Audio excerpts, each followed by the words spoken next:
Testing 1, 2, 3.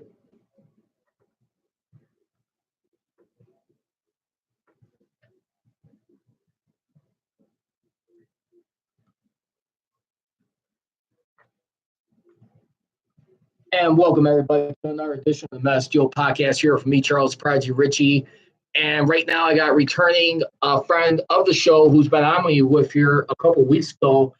I'll talk about none other than 247 Sports, Steelers reporter and interactive host for that site. I'm talking about the one, the only, Bryan Diardo right now. He can be followed on Twitter at Bryan Diardo. Lots of stuff to get into today. More drama as the Steelers last couple of years haven't been filled with it enough, but more former teammates starting to come out of the woodworks right now, and he is ready and set to go. Bryan, thanks for taking the time to spend on the Men's Deal podcast, and what's happening, my man?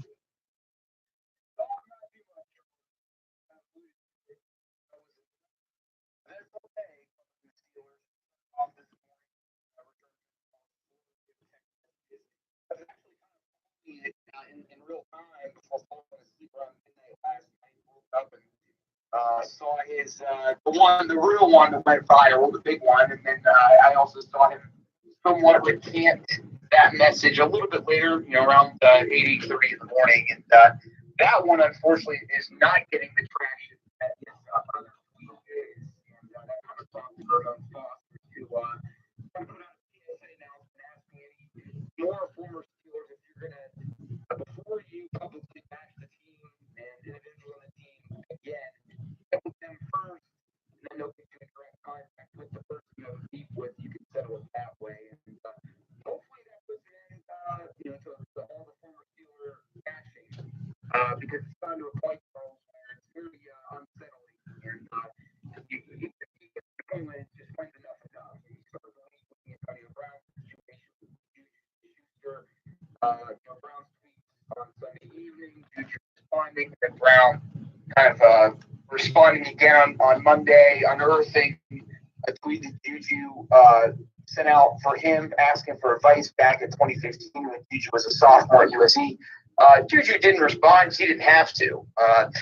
Brown was met with an avalanche of criticism after both messages, and then especially after the one on Monday. So, Charles, you think after that, they're going to start calming down, especially on Tuesday when AB essentially said on Twitter, enough, I'm done, I'm going to kind of move forward, and then it all does this, 2 days later. So the circus never ends. I do commend Ramon and, for going out and doing the PSA. Hopefully former Steelers will go that route. I don't think that will happen, however.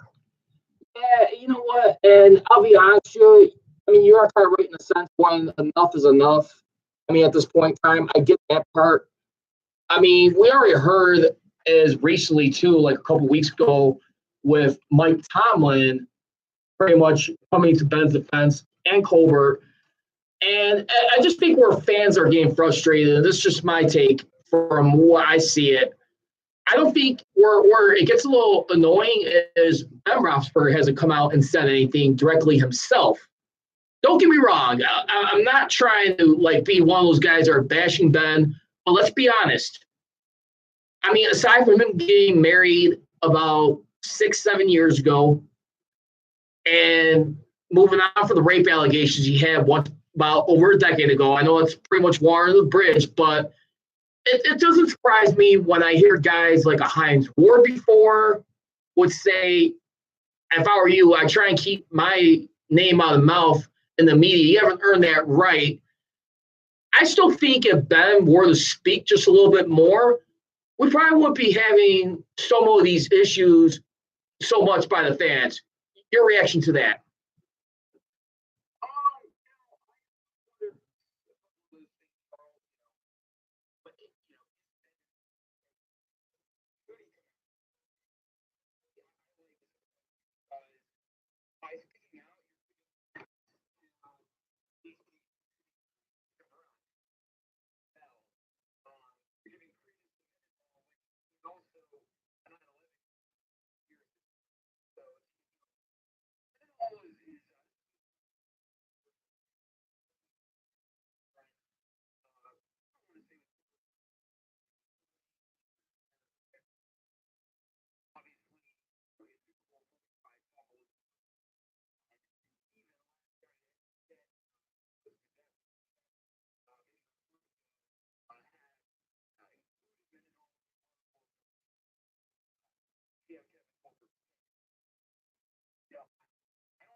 his big MO with those camps throws that shows up with a lot of players that host camps aren't usually that engaged in the camp. Is all hands on there. So, my answer is no, he doesn't need to play. And I know Aaron Rodgers is just did, Bleacher Report kind of did a hit job on him, but I think Ben is taking the high road by ignoring the noise and going his opposite. I will say this: I do think that Ben hears it. I think it hurts him. I think that's why you've seen right now, you've seen the Steelers usually does ignore. I mean, they're ignoring the Smith, I'd say. They ignored, Bell's comment, but about his leadership and whatnot. Down and overall with his initial comments, they've addressed it. And then the Sports Illustrated story that was terribly done. So obviously, I do think it hurts him, but I think it's silent. Yeah, and also too, and like I said, I mean, yeah, I'm kind of with you in a way. I mean, Ben, if he does say anything, it's gonna probably make it a little bit worse. I just felt like if he would just say something, it would probably squash a little bit of noise. But let me ask you this: do you feel like the Steelers right now are getting dangerously close to unfamiliar territory? And I'm not saying they're the Carolina Panthers, but in this regard, where if the drama continues to down spiral, uh, what starts to hit the fan more and starts to get more rapidly rampant. Do you think at any point in time the league will decide to get involved and start investigating the way the ownership is handling things? I mean, the Rooney's have always been known for casual, calm, cool, collective handling stuff and keeping tradition maintained. But do you think the league could start investigating at some point to see what's going on? Is it just mistreatment in the workplace for a lot of these guys who bang off like this?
once again, I'm being joined live here by Steelers reporter and interactive host for 47 Brian Diardo. You can follow at Brian Diardo. And yeah, I mean, you know, a lot of great points about Ben Roethlisberger. Like I said, I mean, if anything with Ben Roethlisberger, it kind of reminds me of a classic song I would hear from AC/DC and this title. I guess hell ain't a bad place to be in that regard. But anyway, let's just say because let's just say if he doesn't get the extension, you know what? And I know it's kind of like a little surprising right now at this point in time. I mean, now that you got Antonio Brown, Le'Veon Bell, a lot of people kind of have made up in their minds and the way they saw as things were being pieced together.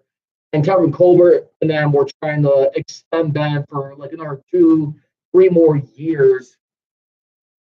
If that doesn't come to fruition, who do you see as like the next person being the guy to step up in that locker room and take charge of that team, like life without that? If we could just ponder a little ahead, who would you see right now being that person that fits that bill?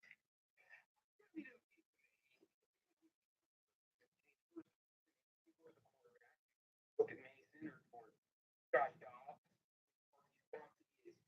I mean, in my mind, his role would be further Cameron Hayward, DJ Watt. So, there's plenty of guys. It would be a community effort. It would be certainly one person.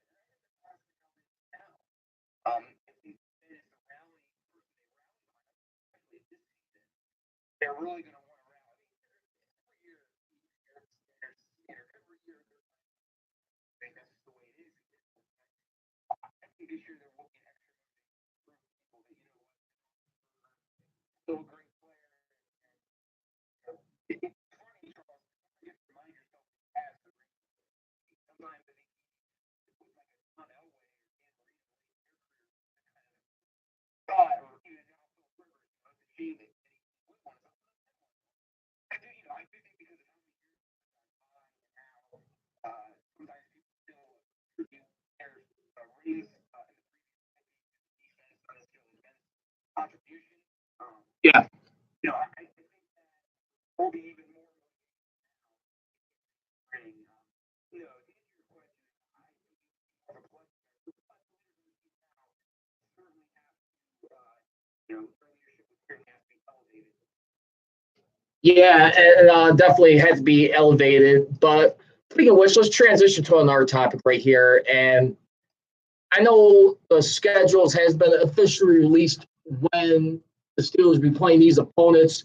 But let's face facts for this year coming up. We already know who they're going to be playing at home and on the road as we take a look at things. And for right now, their home games, of course, are going to be the AFC North. But the notable home games, in my opinion, when I'm looking at this, you're going to have the Colts once again return to Pittsburgh for the first time since 2015.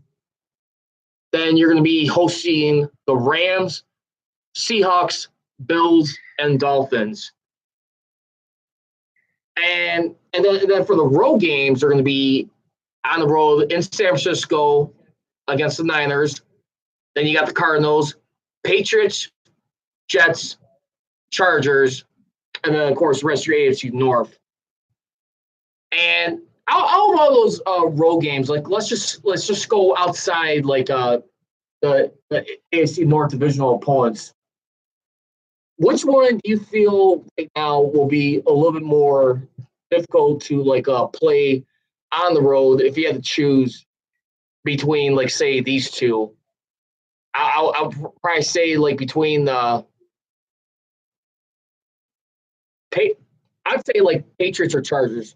Who would you choose?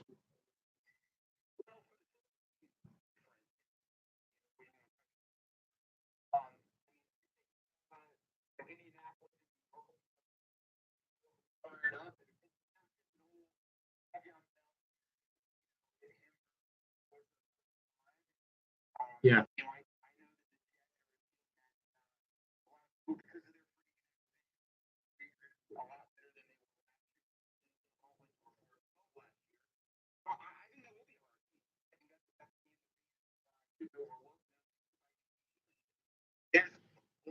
rumors and rumors. It could definitely be a prime time game, just based on the fact that the other yeah, I think the Colts game is going to be hard. Oh yeah. Especially Indianapolis. And the last time the Steelers were there, so those are my I'm looking forward to watching. I think I got a little trivia for you real quick. When was the last time the Colts were the win in Pittsburgh? I know the answer to this one. I want to see if you know it. when was the last time the Colts? Yes.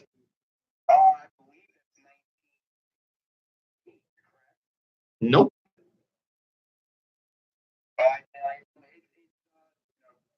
It's got to be in the 60s, right? No. I'm talking about the Colts winning in Pittsburgh. So That's what I'm saying. no. You're just a tad way off, though. I'm gonna tell you right now. It was by Peyton Manning and the Colts last year. They won their Super Bowl. Yes, that's right. I guess. 2008. Yeah. Yeah, Tony Hawkins. Yeah, Peyton there, then Eli Peyton there. He was also lost to Tennessee that year on the road. He was fortunately have to face or Tennessee in the playoffs. They had to face Baltimore there to beat them in the Super Bowl. So you got me. The only of course, but the only thing that troubles me about the Colts, and it's from this perspective right here, Andrew Luck has never beaten the Steelers yet.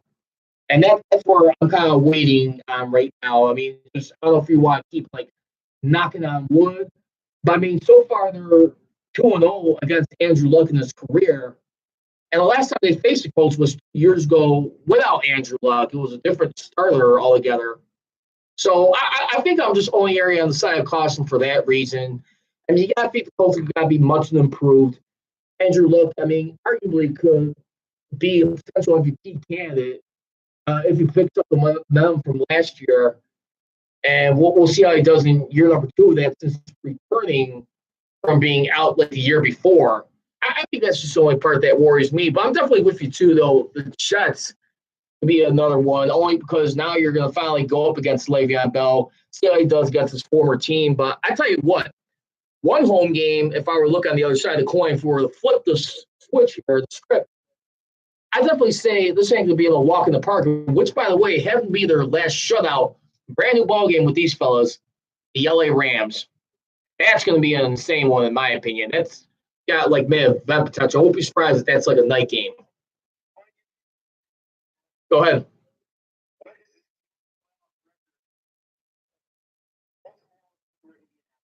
Baltimore and Indianapolis. Let's see.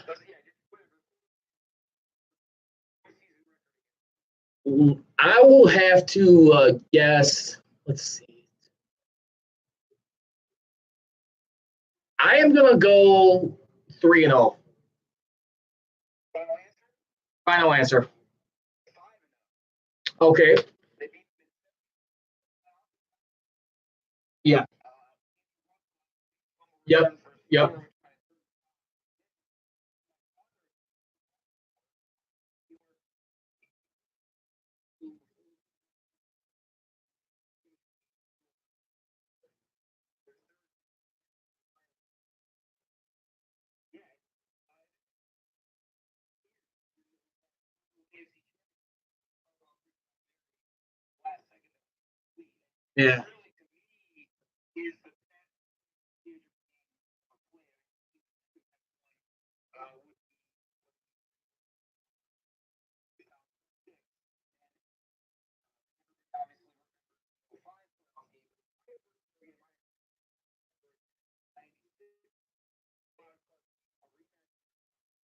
Yeah.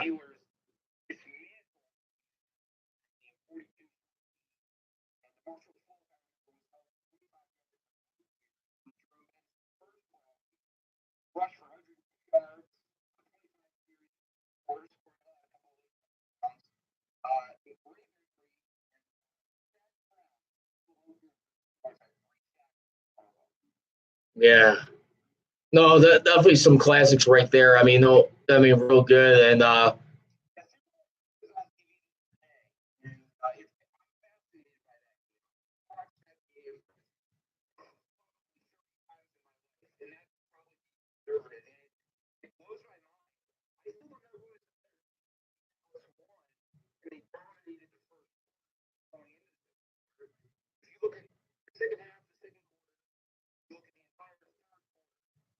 yeah. You know what? And here's another bone I want to throw out there for all like the Ben Roethlisberger haters right now. And I'm sure you know where I'm gonna go with this, but I mean, yeah, I mean he may not be perfect. I mean, you allude to the fact of reminding people he's got 2 rings, but it just goes to show you how important the quarterback position was still vital, even in a loss against that. When you had a guy like Neil O'Donnell, you had the defense. I mean, that year in '95, you pretty much went the whole year without Rob Woodson, who injured himself in the first game of the year against the Lions from trying to tackle Barry Sanders. I think it was a knee injury, and then he's miraculously able to come back in the Super Bowl. That defense was able to carry them, have a good running game. Only point that really killed him in that game, in my opinion, because they did a good job limiting Emmett Smith. It was mainly the turnovers, I think, on offense by O'Donnell. I think that's still away, possibly getting a fifth one earlier.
Yeah.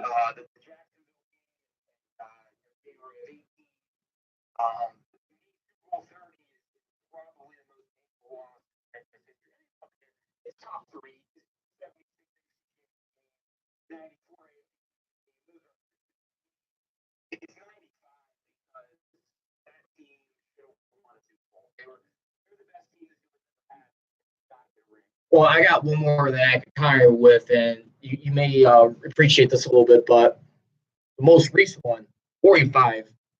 He had just as much as a good top-rated defense that he's did years prior, still top-rated. Had Mendenhall, Whip Ben, Hines Ward. You still had Mike Wallace, who was first onto the scene. It was just a matter if he was a big extender or not in the years to come. And Antonio Brown also that year, too, before everything went viral with him later in his career, was famous for making that helmet catch against the Ravens in a pivotal divisional round against the Ravens. Was able to advance the AFC Championship game, beat the Jets, and go back to the Super Bowl. They could have had their seventh right there with that talent, and you could probably reward one of the best top receivers with a ring early on in his career. Who knows what happened after that? I felt like that was another team right there when I'm watching.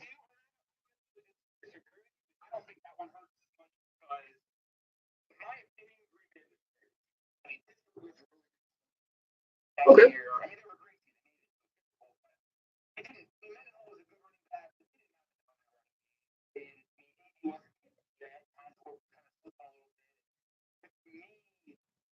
They weren't as good as they were in the league, and I thought that Green Bay was better than Cardinals. They were better than I think it was really impressive regular season in '05. For me, the point is after that feeling of the '05 Steelers, they won all their playoff games on the road. They manhandled a very good divisional round. Then they go to Chicago and beat rival Bears, an iconic Aaron Rodgers tackle overlap. Yeah.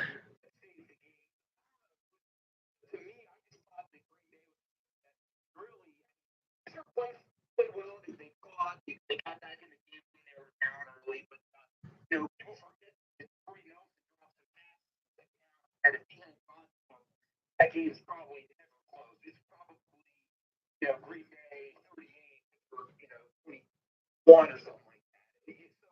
So I don't know. I felt that Green Bay was the better team.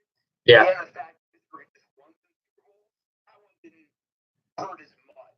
And I just felt like they just lost to their team, which you can't say that about a lot of the teams they lost. You can't say that about Jaguars. You can't say that about the '94 Chargers. You can't say that about the '97 Broncos. You can't say that about the '01 Right. You really can't say that about the '01 Patriots. That team was atrocious. But yeah, I mean that's why to me '95.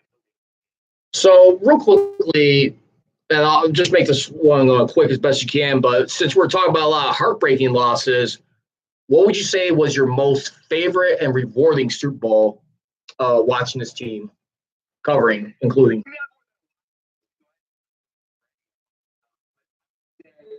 That's my mind, I'm sorry.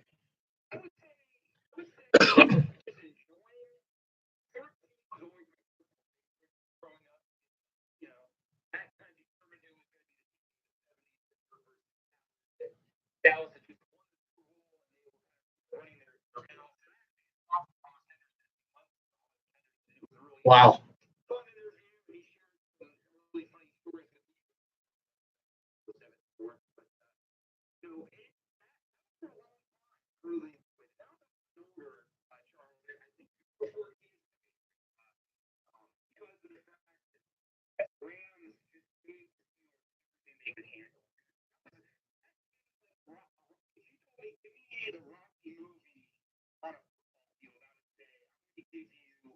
Super Bowl. Because I mean, Steelers were all three. They won it. They were against that champion, and the Rams were up 9-7, and no one could do it.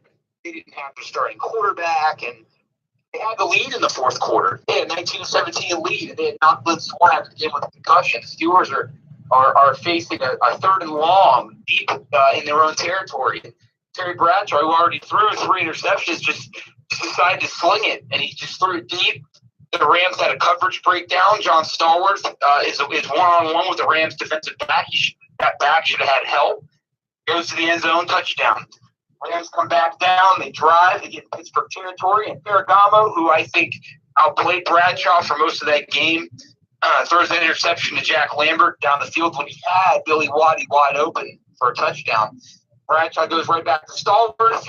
Franco breaks the Rams' backs with a 1-yard touchdown run. And it's funny because the final score is 31-19, which is the Steelers' largest margin of victory of their 6 Super Bowl wins. That was the one probably the closest to me. That's the one that just crystallized them as an all-time dynasty because they had 4 rings when no one else had more than 2, which I thought was kind of cool. And that's why I just apologize to you if you heard a little brief noise there. So sorry for the little cutoff right there. My apologies right there. I didn't hear anything. So it's all good. But yeah, that one stands out because 13 was great and Dallas was a worthy opponent, obviously. Yeah. But what 14 represented, Pittsburgh really had to deep for that one. I think that really took out. I think that win kind of took a lot out of that team. Yeah. Because I think at that point they knew they were getting older. They knew what kind of the end, and they never got back to another one. That group. And I've actually read Bill Belichick's biographies this year, and they're very, very similar. They were as coaches. But I would say that the difference with Belichick is he'll let you go when he thinks it's time. And Coach Nolan was really, he was really fond of the guys he won his rings with, and a lot of them they stuck around probably a little too long. Yeah. All right. Well, speaking of which, just to get ready to close things out here, and every great team at some point either gets broken up or you're going to have to start rebuilding. I'm not saying the Steelers are rebuilding right now, but let's just say reshuffling the deck, so to speak, right now, as we're about a couple weeks away now from the draft peaking by sooner and sooner. And I'm going to be honest with you. I really feel like, in my opinion, I know a lot of people are still wanting to see Ryan Shazier get someone comparable for him. But I will tell you what, if they go with another corner in the first round of the draft this year, I think the last one they did was back in 2016, I think with Barry Burns, if I'm not mistaken. I will say this. I think that their defense will be fine to survive enough. Even if they get someone later, I don't think it necessarily has to be your top 100 picks. Only reason because I'm looking at this defense with Keith Butler, and Mike Brown was obviously going to be a lot more involved, but it's proven to me that they were able to adjust. Run defense finished up in top 6. So I'm thinking it's going to be your Byron Murphy or Greedy Williams for your first pick with the Steelers.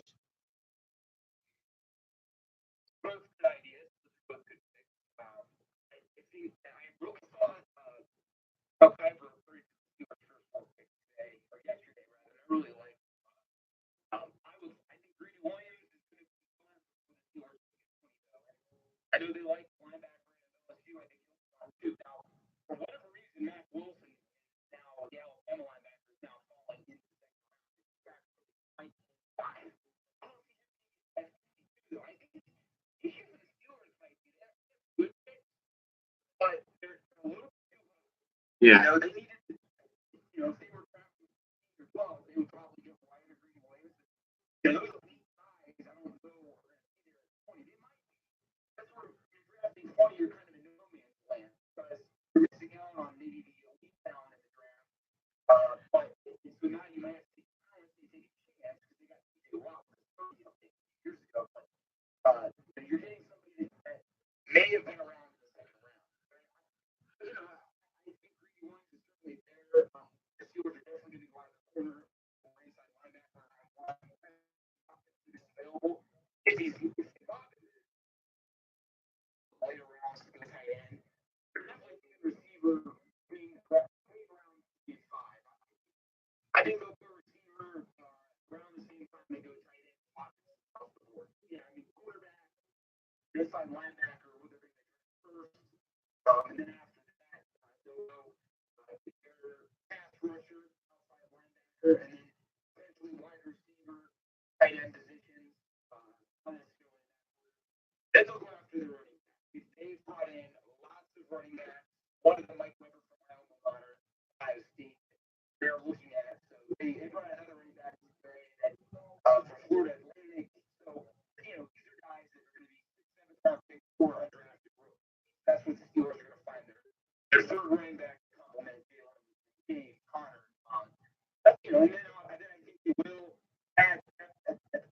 line and the offensive line. Usually, Josh Frazier last year, usually the Steelers, they'll get a defensive tackle late in the draft to try to kind of dive it in a roster, somebody that's going to fight to stay on a 53-man roster. So, it's going to be interesting.